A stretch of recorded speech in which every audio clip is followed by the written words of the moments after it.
Welcome to my first NaNoWriMo update. For those of you who don't know what that is the basically writing a novel in November project. You have to write a 50,000 word novel between November 1st and November 30th. And I almost said November 31st because I wasn't thinking. There's no November 31st. Praise the Lord. This NaNoWriMo was long enough already. Yeah, on basically like 11:59 October 31st, I look totally normal. And then at 12 a.m. November 1st, I become this. Laptop surgically attached to me, glasses, nerdy, just nerdy little writer. Nerdy little writers across the country crawling out of their shelves at midnight last night, basically looking like this, all geared up for NaNoWriMo.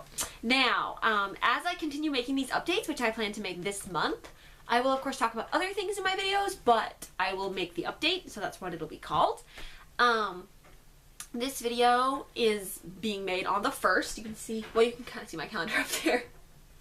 It's a minion calendar, I'll just spoil it. It is the 1st of November, and I have about 1,500 words written right now. Actually, I think exactly 1,500, which is weird, because usually it's not exactly on the number, but it is right now. You need to write roughly 1,667 words per day in order to make the goal on time. But I plan on writing some more later, so you'll see in next week's update how far along I am. But right now, 1,500 words in. Now you see over here with my little buddies, I have my certificates from the other years that I have won NaNoWriMo. This is for 2016, this is for 2017, and the place where my big fat ugly head is right now is my spot for 2018. So there's no margin for error. We gotta win this thing. So today I thought it would be really fun if I could show you guys some of my more original writing endeavors from when I was younger. And in looking through my massive folder, yes, don't even laugh. Most of it's junk, most of it was made before I was age 10, and some of it after age 10 looks like it was made before age 10. So there you go, little sneak peek into that. I actually found this story that I apparently wrote in like kindergarten and sent into the Reading Rainbow Young Writers Contest. Now, I don't know if any of you guys ever watched that or remember it, but for some reason my mom thought that I could send this story in, and it did not win, which is not surprising. It's really short, so I can read it to you. I'm not going to show you the certificate because it has my real name on it. All this stuff has my real name on it. Okay, this is it. It's called The Girl Who Had an Adventure. Please don't laugh at me. I was literally 5 years old. Okay. My drawings are so bad. What's worse is that they really didn't improve a lot when I was 8. Anyway,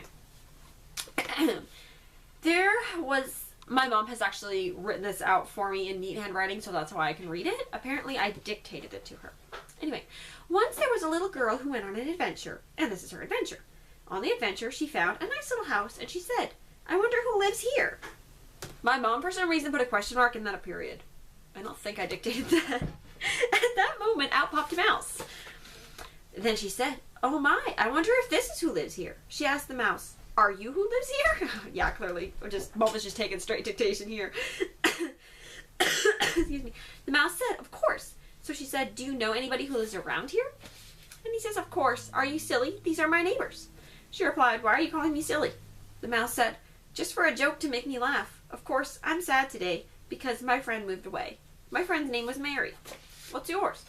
"My name is Elaine." Why did I pick that? Oh, because I was into Mr. Rogers' Neighborhood. "What does your friend like to do?" she said. He replied, "She likes to skateboard. But now she moved away and I no longer have someone to have fun with. May you be my friend?" I'm not sure that's correct. I think I said, "Can you be my friend?" and Mom corrected it. Elaine said, "Of course I'll be your friend. What's your name?" He replied, "My name is John." That was always one of my favorite dude names, so that's why. "Do you like to skateboard?" "Of course I do," she said. "Well then, let's skateboard," he said. The end. Wow, that was some adventure. Woo! Get a buzz just reading about it. So proud of you, Elaine. Okay. So I have something that is slightly newer than that. It was actually the oldest thing that I had saved because I got this off my mom, not today, but like a while ago. Oh wow, I wrote that on March 2nd, 2005. I see the date on it now. Wow. So yeah, I was 5. This also has my real name on it, so we're just gonna say that it says the Roses Barbies review. Just fill that in. It's my other name, but and it is basically a newspaper with some hideous misspellings, obvious dyslexia, very obvious dyslexia. I'm not going to read what the articles actually say because they're just really stupid. But suffice to say, classic is spelled CLASIK. What's up, past Rose? I spelled cardstock horribly as well. There's an L in it? Why is there an L in it? Oh my goodness. I spelled clay CALY and then later CLAY. There's no rhyme or reason. It's just straight up dyslexia. Braids is spelled BAIRDS. I can't even pronounce that. And then these are the illustrations on that. Some of them. It's just sad. It's honestly sad.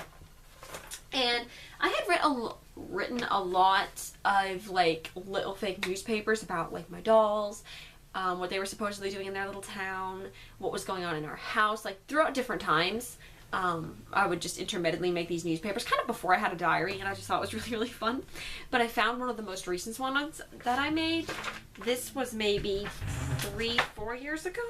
I don't think it has a date on it, but I drew this one up on the computer, and this is the picture. Yeah.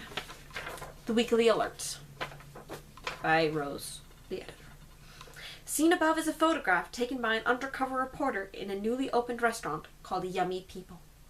Customers at this restaurant get to try the very latest new trend in eating, cannibalism. It's already gotten so popular that people aren't ordering out for pizza on Friday nights, they're ordering out for a carton of body parts. The person in the photo doesn't even look surprised by her dinner, and if she's anything like the alarming new statistics are indicating, it could be because this is about the 5th helpless person she's eaten this week. Reports show that young children, particularly young blonde girls between the ages of 5 and 10 who are enamored with the movie Frozen are particularly avid and shameless eaters of other people. As to why these girls do it more than others and what the aforementioned cinematic disaster has to do with it, it is difficult to say, but the fact is indisputable nonetheless. What can you do to keep from ending up between the bread and mustard and somebody else's sandwich? Well, as the target range for eating is usually very small people, about a foot tall or less, then you should have nothing to worry about if you are over that height. If you are not, or if you meet a person intent on chowing down on you regardless of your height, then scientists who have studied this craze advise you to 1. Avoid places where these sorts of people hang out, or 2. Avoid the sorts here listed as most likely to eat you, 3. If all else fails, develop a chicken neck. 99 out of 100 of today's cannibalisms, for some reason, refuse to eat anybody who has one. And if you can't do that, get ready to run for your life. In summary, cannibalism is now a very real threat that we should all be aware of and not partake in, especially since the long-term effects of eating other people are still unknown. Pass the word and take steps to protect yourselves against it. Now, that is a very short sampling of my writing throughout the ages, which, since I don't often let people read my NaNoWriMo novels, gives you a look into my demented brain and tells you what exactly might be within the pages of this novel. Have a nice week, Earthlings!